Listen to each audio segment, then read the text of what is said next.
Om Swastiastu.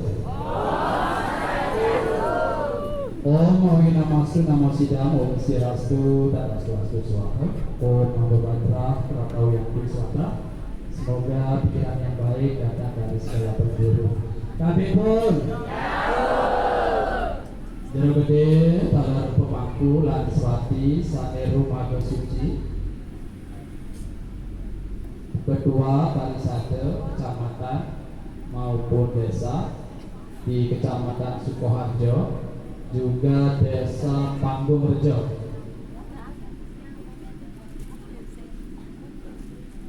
Yang saya hormati rombongan dari Bandar Lampung yang dalam hal ini dari Banjar Buana Santi hadir dari tadi malam bersama-sama Ketua Banjar Buana Santi Bapak Gusti Putu Sugiarto. Begitu juga tadi ada pesan yang hadir tidak dari Bandar Lampung saja Bapak Ibu, tapi ada dari Tulang Bawang tadi Pak Gusti juga. Oke, semua Pak Gusti yang dia juga bergabung dalam Banjar Buana Santi. Bapak Ibu umat Dharma yang ada di Desa Panggungrejo, khususnya di pura yang kita sucikan ini, yaitu Pura Rasawayoga. Ini Bapak Ibu. Mari bersama-sama pertama kita mengaturkan puja pengasuh kare hadapan Sang Hyang Wibasa atas asuh kerto lalu beliau, sehingga kita masih diberikan kesehatan, sehingga kita masih dapat bersama-sama melaksanakan persembahyangan pada puja wali pagi hari hingga siang hari ini, yang juga bertepatan dengan hari suci Ramadan. Sebelum saya menyampaikan dalam wacana Bapak Ibu, izinkan saya memperkenalkan diri terlebih dahulu. Saya juga masuk di dalam rombongan dari Banjar Buana Santi Bandar Lampung. Ikut dalam rombongan di bus tadi. Kurang lebih kami ada 28 dalam bus. Yang pertama ini kami khususnya warga Banjar Buana Santi sangat bersyukur karena ketua punya sebuah program yang luar biasa. Kemudian dulu. Jadi bagaimana Tirta Yatra yang dilakukan ini tidak jauh keluar dari Provinsi Lampung, tapi di dalam Provinsi Lampung, mengunjungi tempat suci yang ada di sekitar. Hadir pun tidak hadir badan saja secara fisik, tetapi ada visi dan misi yang dibawa. Karena hadir secara fisik sudah memberikan spirit mental, tetapi ditambah lagi hadir juga medali beliau ini juga menambah material. Sekali lagi boleh. Jadi program yang dilaksanakan Banjar Buana Santi dalam rangka melakukan Tirta Yatra, selain itu juga sekaligus simulkrano. Kalau bahasa umumnya silaturahmi, tapi kata sila juga dari itu sebenarnya. Sila kawannya sang rahim. Jadi sila itu adalah perbuatan-perbuatan yang mulia. Siwa pramo sila pramo silaturahmi juga sama, artinya kita menjalin hubungan agar apa? Muncul sebuah emosional. Orang mengatakan dengan berjumpa bersilaturahmi akan mendatangkan sahabat, mendatangkan rezeki. Di Bapak Ibu, mudah-mudahan kehadiran kami rombongan dari Bandar Lampung ini tidak mengganggu dan mengurangi rasa hikmat kita, tetapi ini akan mampu menambahkan rasa kekeluargaan di antara kita. Mudah-mudahan di Puja Wali nanti di Pura Buana Santi, Bapak Ibu yang di sini saja kepada Oke. Kami dulu. Jadi saling kunjung mengunjungi, terutama dengan rasa mudahnya bisa. Ini juga pertama. Sebagai informasi Bapak Ibu, sebenarnya saya tidak asing di desa ini karena dulu ketika saya kuliah juga sering melakukan pengabdian masyarakat di Desa Panggungrejo. Kebetulan saya seangkatan dengan Mas Aris Biantoro yang mungkin tidak asing. terus Mas Dwi Orator. Nah, kami sering dulu ketika pemuda di sini menyelenggarakan pekan olahraga dan seni. Dulu penjolnya sepanjang sebelum pandemi COVID 2010-2011 kurang lebih. Ya, mudah-mudahan baca saya asing oleh Ibu. Mohon maaf agak gelap sedikit kalau saya yang gelap maksudnya. Baik, pada kesempatan ini karena berkaitan dengan Puja Wali dan juga berdepatan dengan Hari Suci Saraswati, maka saya akan menyampaikan tentang apa makna dan bagaimana kita menghayati Hari Suci Saraswati. Panas kan Pak? Apa-apa? Karena cukup panjang, kurang lebih 1 jam. Kalau Pak, bisa bergeser pasti kan? Karena cahaya pagi telah memberikan sebuah energi. Bapak Ibu, sebelum saya menjelaskan tentang makna, saya akan sampaikan terlebih dahulu bahwasanya kita lahir sebagai manusia. Manusia ini adalah makhluk ciptaan Tuhan yang paling sempurna di antara ciptaan-ciptaan Tuhan yang lainnya. Kita mengenal ciptaan Tuhan selain manusia ada binatang dan juga tumbuh-tumbuhan. Manusia dikatakan sebagai makhluk yang paling sempurna. Ciptaan Tuhan ya, bukan manusia yang sempurna, tapi ciptaan Tuhan yang paling sempurna. Di mana letak kesempurnaan itu? Letak kesempurnaannya ada pada ide pikirannya. Karena manusia lah disebut sebagai manusia yang berpikir, makhluk yang berpikir atau hidup yang tidak dimiliki oleh makhluk lainnya. Maka bisa dikatakan manusia adalah makhluk limited edition atau edisi terakhir yang diciptakan oleh Tuhan. Tidak ada yang lebih manusia lagi. Gitu ya. Oleh karena itu, pemikiran yang dimiliki manusia ini menjadi modal utama manusia itu. Oleh karena itu, dalam rangka mengelola pikiran itu lahirlah ilmu pengetahuan. Nah, ini menjadi latar belakang kenapa ilmu pengetahuan itu menjadi sangat penting bagi manusia dalam rangka mengelola pikiran yang dimiliki. Karena pikiran ini dijadikan sebagai raja indera dalam tubuh kita. Aspek kehidupan kita. Maka tidak salah Bapak Ibu, Puja Wali ini adalah sebuah proses untuk memperingati lahirnya bulan. Kita juga sama, lahir menjadi manusia ini adalah sebuah kejatuhan. Maka tidak ada orang lahir itu ke atas Bapak Ibu, pasti lahir itu Bapak. Contoh, bayi yang baru lahir tidak ada yang pertama Bapak Ibu, pasti menang. Begitu biut lahir, kita menang, pasti dia menang. Itu salah satu ciri bahwasanya kelahiran adalah sebuah kejatuhan atau sebuah kesengsaraan yang disebut sebagai samsara. Samsara salah satu bagian dari Pancasila, bahwa lahir menjadi manusia adalah sengsara. Oleh karena itu, lahir menjadi manusia juga merupakan sebuah kesempatan untuk melepaskan diri kita dari kesengsaraan. Maka wajiblah kita melakukan yang namanya samsara atau penyucian. Maka tidak salah kalau kita mulai dari lahir sampai dengan mati selalu melakukan yang namanya upacara samsara atau disebut sebagai salira samsara. Ini jadi sangat penting. Kembali lagi, aspek ilmu pengetahuan tadi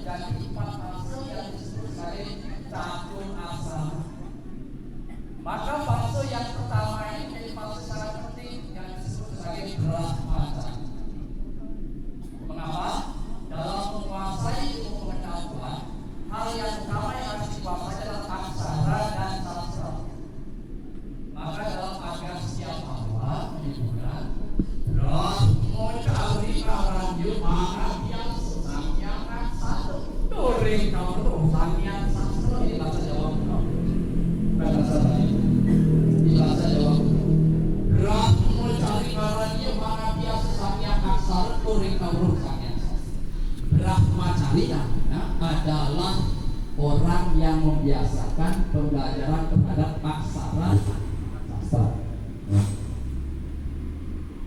untuk dapat menguasai ilmu pengetahuan. Aksara dan sastra menjadi sangat penting. Itu dipelajari pada masa Brahmacari. Aksara ini artinya a, tidak, kesa dalam Sanskerta. Aksara terakhir itu adalah kesa. Kesa itu artinya akhir. Ra itu mulia.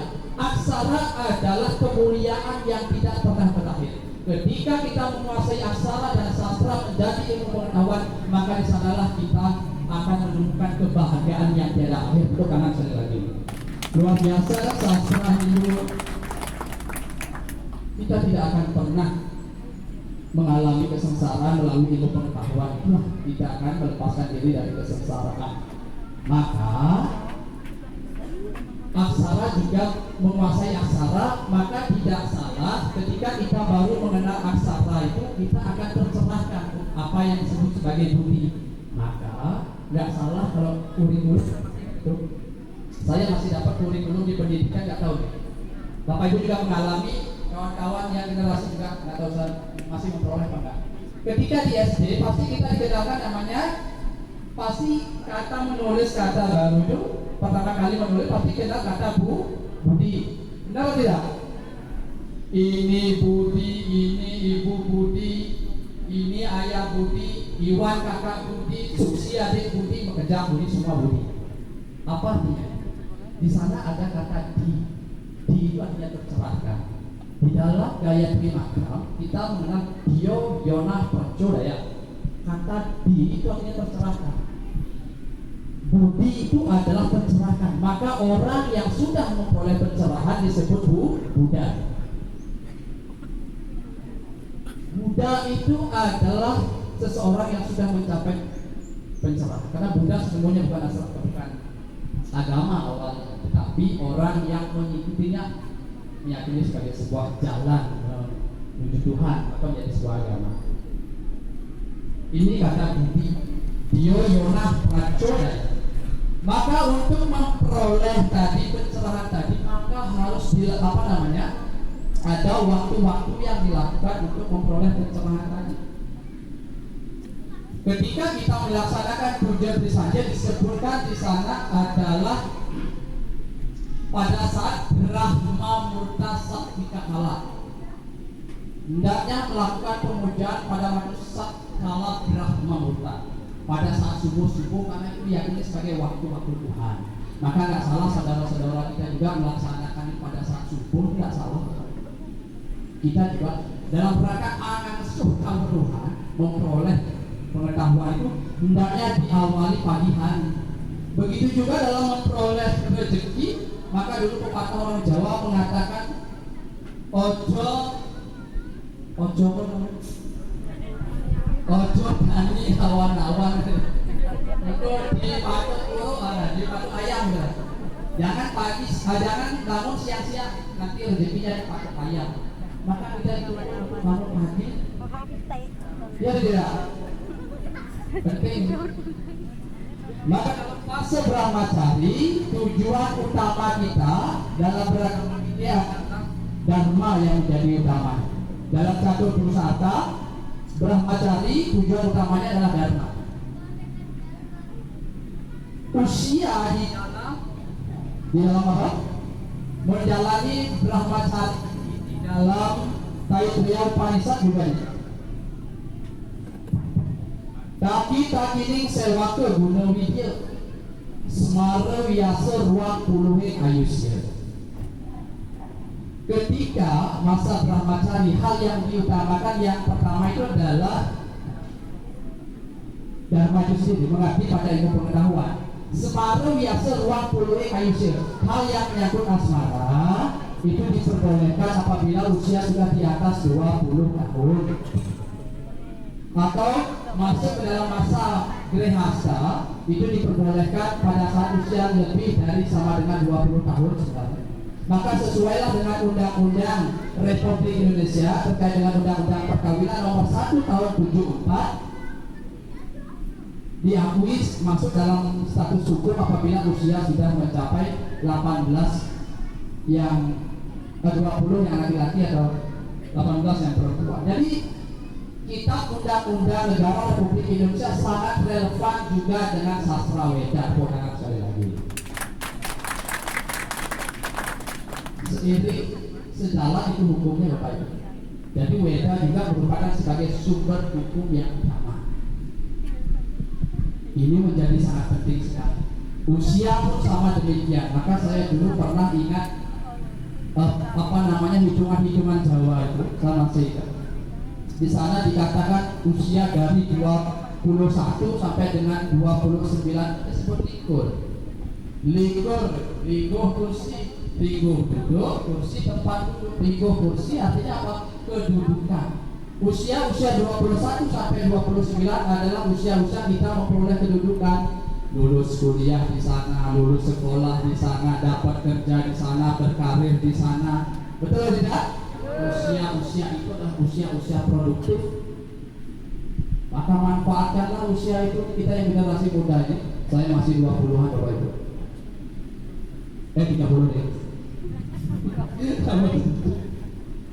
Itu ligo kursi.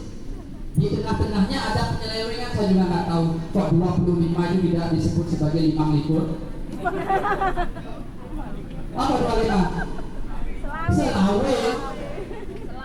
Likur 21. Selawe itu ternyata 25, senang-senangnya lanang lan wedokan gitu.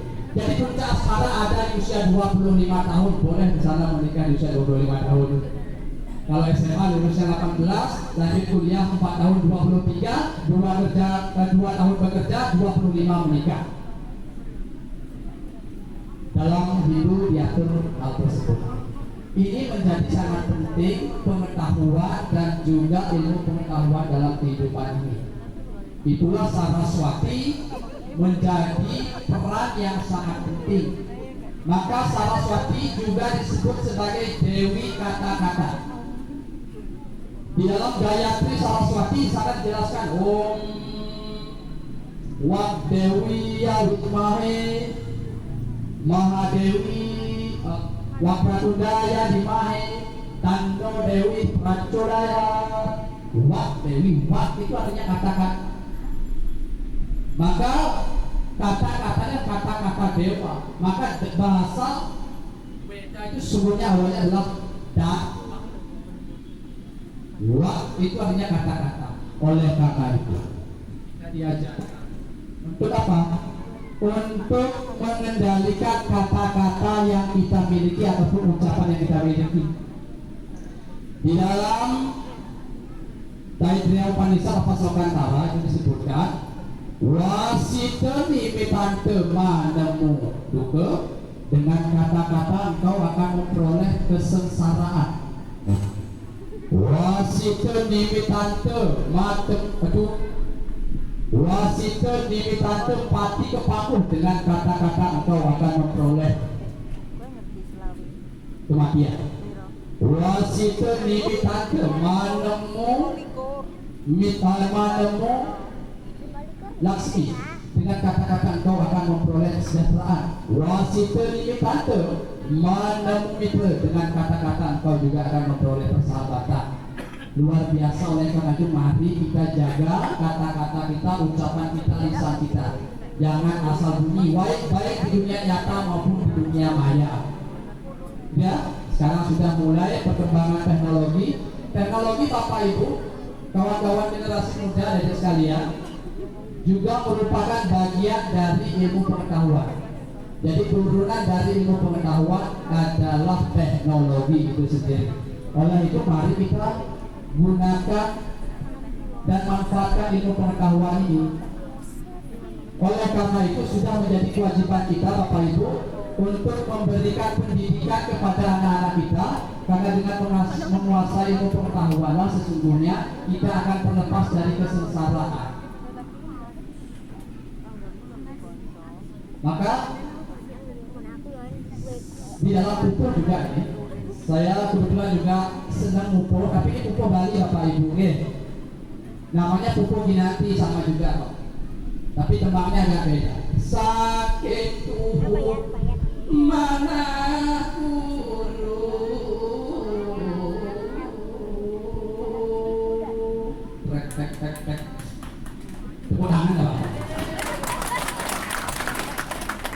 mitutur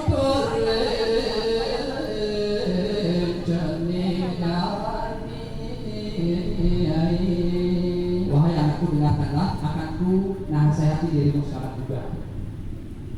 Kawaruluir senjata. Jadi ilmu pengetahuan itu bagaikan senjata. Nedati prahodang sai yang akan kita gunakan setiap saat. Keanggen ngaruruh marte yang akan kita gunakan untuk mencari amarta kehidupan. Sano jadinya urip.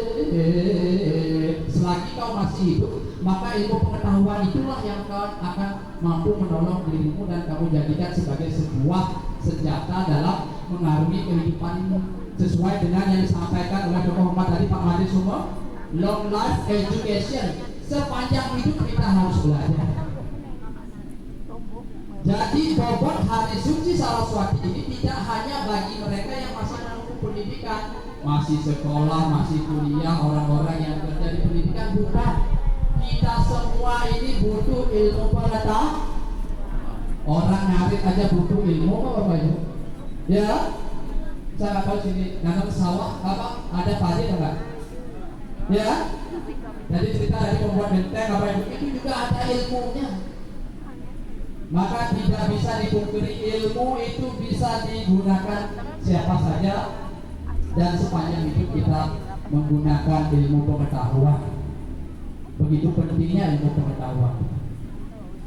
Maka kalau kita perhatikan kisah Mahabharata, kita perhatikan bagaimana Arjuna sebelum berperang ke medan perang Kurukshetra, beliau mengadakan tapa dan memuja Dewa Siwa. Apa yang diperoleh hasil pemujaan itu? Beliau memperoleh yang namanya Pasupati Sastra. Maka di dalam kekawin Arjuna Wiwaha, jelas di sana dikatakan Pasupati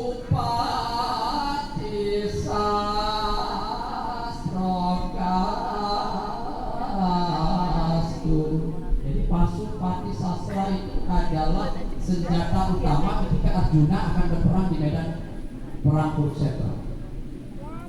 Apa yang bisa kita ambil maknanya? Sesungguhnya kehidupan ini adalah sebuah medan perang Kurukshetra. Maka senjata utama kita adalah ilmu pengetahuan, menguasai ilmu tadi. Apapun itu wajib kita. Maka ada dua ilmu di dalam Weda dijelaskan. Yang pertama adalah Parawidya, adalah ilmu pengetahuan tentang Parawidya, ilmu pengetahuan tentang keduniawian. Ilmu-ilmu ini kita peroleh di sekolah pendidikan formal. Dalam rangka apa? Dalam rangka memperoleh kesejahteraan hidup, Bapak Ibu. Hidup di dunia ini harus sejahtera. Dengan sejahteralah nanti kita akan mampu apa? Menghidupi yang lainnya. Dijelaskan ini. Pernah saya membaca dalam media hidup, umat hidup boleh kaya sekaya-kaya yang boleh. Setelah kaya mereka akan berbagi. Maka apa? Di dalam Trimurti pun sama demikian. Dewa Brahma, Wisnu, Siwa itu pasti akan selalu didampingi oleh saktinya. Betul ya? Brahma itu pasti didampingi oleh Dewi Saraswati. Karena apa? Untuk menciptakan itu tidak akan bisa berjalan terus-menerus tanpa ilmu pengetahuan. Begitu juga Wisnu sebagai pelindung dalam operasional kehidupan itu tidak bisa berjalan kalau tanpa harta. Benar atau tidak? Penting bagi kita juga memperoleh dana itu. Maka fase kedua setelah Brahmacari itu ada disebut sebagai Grehasta Sama. Grehasta ngarannya Sang Satyawati Kayiko Dharma. Jadi hidup berumah tangga itu adalah sebuah upaya untuk hidup secara mandiri. Dia akan mencari kehidupannya sendiri secara mandiri. Maka tujuan utama dari hidup grihasta itu adalah harta. Tadi dharma yang pertama ketika masa brahmacari, yang kedua masa grihasta, maka tujuan utamanya adalah harta. Mencari harta sebanyak-banyaknya ketika masa kehidupan berumah tangga. Ada harta yang harus dibagi. Yang pertama adalah bagaimana kita gunakan sebagai memenuhi kama kehidupan kita, kehidupan sehari-hari. Yang kedua adalah untuk investasi, dan yang ketiga adalah dana punya. Bagaimana kita gunakan pilihannya. Maka nggak salah ketua bagian wali sakti tadi memberikan dana punya. Ulangan sekali lagi.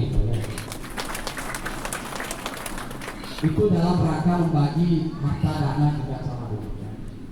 Ini kita diberikan bekal demikian Bapak Ibu. Oleh karena itu,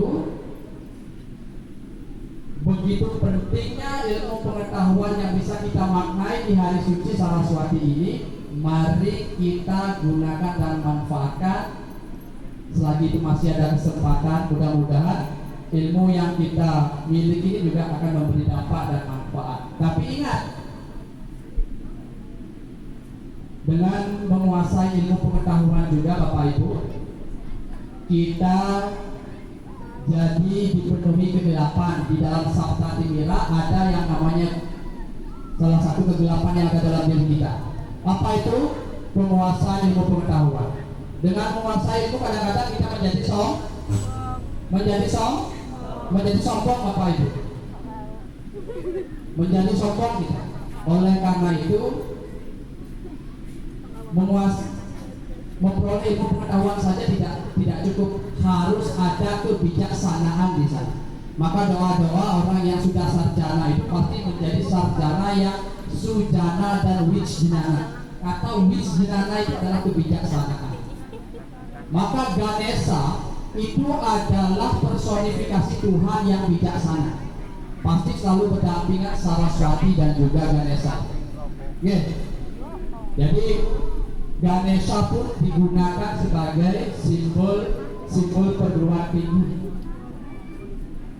Ini pentingnya penguasaan terhadap ilmu pengetahuan juga. Dan berikutnya, Bhagavad Gita juga menjelaskan Sreyan Dravya Mayasyasya Jenanayasya Parantapa Sarwam Karma Kilang Parta Jnane Parisamapyate. Persembahan berupa ilmu pengetahuan itu lebih mulia daripada persembahan berupa materi, karena sesungguhnya semua rahasia kerja ini ada pada ilmu pengetahuan. Sloka berikutnya juga sama. Seandainya engkau paling berdosa di antara orang-orang yang memikul dosa, dengan perahu ilmu pengetahuan, maka dosa akan mampu engkau seberangi. Nah, ini menjadi sangat penting sekali Bapak Ibu. Oleh karena itu, pada kesempatan ini saya sampaikan yang pertama adalah mari kita maknai hari suci Saraswati ini sebagai pemujaan dan pemuliaan terhadap ilmu pengetahuan. Ya, karena kata ilmu pengetahuan itu disebut aji Bapak Ibu. Aji itu artinya ilmu pengetahuan. Maka nggak salah saudara kita menyebut sebagai ngaji adalah mencari ilmu pengetahuan. Apa yang dipelajari di sana disebutkan, yang dipelajari adalah sastra. Sastra dalam pengertian itu adalah mempelajari kitab suci. Orang yang mempelajari kitab suci disebut sastri atau disebut santri. Tempat untuk memperoleh pengetahuan sastra ini disebut pesantrian atau pesantren. Nah, bodoh baik, sama baik. Sami mawon. Tepuk tangan. Jadi tempat untuk memperoleh ilmu pengetahuan, mempelajari sastra itu, orang yang mempelajari sastra disebut sastri. Tempat mempelajari sastra disebut pesantrian. Sastra. Maka sastra juga merupakan salah satu alat yang paling valid untuk memahami Tuhan. Brahma Sutra menjelaskan sastra yonitwa. Gitu. Mengapa demikian? Karena Tuhan itu tadi Pak Somo sudah menyampaikan, beliau tidak terpikirkan hasilnya. Neti, bukan ini, bukan ini. Terus apa beliau? Bukan ini, bukan itu. Susah sekali kita menjelaskan beliau. Maka dalam hidup memberikan dua jalan, Saguna Brahma, Nirguna Brahma. Saguna itu artinya beliau yang diberikan sifat, Nirguna beliau tidak bersifat. Maka pemujaan kita hari ini menghadirkan beliau bersama ini adalah salah satu bentuk pemujaan dalam sifat Saguna Brahma. Maka di sini disebut sebagai upacara. Upacara itu adalah metode. Upacara adalah metode pendekatan. Maka puja wali ini kan bagian dari puja wali, bagian dari upacara. Maka salah satu puja wali ini adalah metode yang kita gunakan untuk mendekatkan diri Bapak Ibu terhadap ide Sang Hyang Widiwasura. Jadi pura ini adalah simbol dia hadir tidak begitu saja, tetapi ada nilai filosofi yang melandasinya. Bentuknya seperti gunung segitiga, karena beliau yang memiliki posisi yang tertinggi. Tadi sebelum melaksanakan puja wali ada pertaruhan terlebih dahulu bagaimana kondisi mandala ini harus dibersihkan terlebih dahulu secara skala. Kita pun sama demikian. Kita harus dibersihkan dulu bagaimana kita bisa memahami Tuhan kalau kondisi tubuh kita tidak bersih. Jadi itulah Bapak Ibu sedikit pemaknaan daripada hari suci Saraswati pada kesempatan kali ini. Sebagai penutup mungkin ada beberapa hal atau kesimpulan yang dapat saya sampaikan. Yang pertama, mari kita syukuri kelahiran kita menjadi manusia, apapun itu bentuknya, apapun itu kondisinya, mari kita syukuri. Di dalam salah satu saya tembangkan ini tembang Jawa Mas Sumang. Mudah-mudahan suaranya agak masuk. Manusia sarwa putesu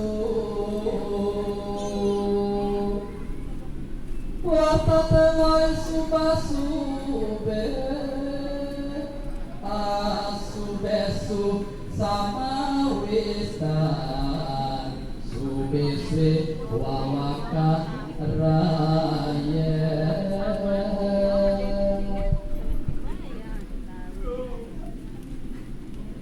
Di antara semua makhluk hanya dilahirkan menjadi manusia sajalah yang dapat melakukan perbuatan baik ataupun perbuatan buruk. Oleh karena itu terbuka di dalam perbuatan baik segala perbuatan buruk itu. Demikianlah gunanya dilahirkan menjadi manusia. Jangan sekali-kali engkau bersedih hati walaupun hidup tidak makmur, karena dilahirkan menjadi manusia itu adalah sungguh sangat utama. Walaupun kelahiran hina sekalipun. Ini kesimpulan yang pertama, mari kita syukuri kelahiran kita menjadi manusia. Yang kedua adalah begitu besar manfaat ilmu pengetahuan dalam kehidupan kita.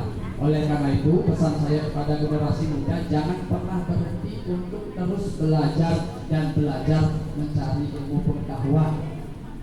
Ya, karena belajar itu wajib hukumnya berguru juga. Guru tidak hanya hadir secara fisik, tetapi melalui buku. Sekarang pemanfaatan teknologi juga bisa melalui channel-channel YouTube. Ya, tapi cari juga informasi yang valid, yang dipercaya, ya, karena banyak juga berita hoax sekarang. Terus yang ketiga, dengan adanya puja wali ini, mari kita terus mengupgrade diri kita, menggraduate, meningkatkan serada dan bakti kita ke hadapan Ide Sang Hyang Widiwasura. Jangan sampai nanti selesai kita melaksanakan puja wali ini malah kita menjadi menurun serada kita, tetapi kita terus meningkat. Tahun lalu, tahun 2010 saya ke sini jumlah kakaknya 40. Tahun ini juga masih tetap 40, mudah-mudahan 2 tahun menjadi 80, 100 dan seterusnya. Tadi salah satunya sudah ada Sudi Wadani. Walaupun orang mengatakan tidak penting kualitas tetapi kualitas. Tapi kalau bisa secara kualitas jumlah meningkat, kuantitas jumlah meningkat, kualitas juga meningkat ya, suara ya. Nah, mudah-mudahan apa yang saya sampaikan ini dapat memberikan dampak dan juga manfaat. Pada kesempatan kali ini saya berterima kasih karena sudah diberikan kesempatan. Mudah-mudahan Ibu Sang Yang Dewasa selalu memberikan waruduk lahirnya kepada kita, khususnya Sang Yang Aji Saraswati selalu menganugerahi kita ilmu pengetahuan. Sebagai penutup, sebagai manusia biasa, tentu saya tidak lepas dari salah dan dosa. Mohon maaf apabila ada kesalahan hadapan Ibu Sang Yang Dewasa, saya mohon ampun. Mari bersama-sama Bapak Ibu kita akhiri dengan puja para masang. Om Santi Santi Santi Om.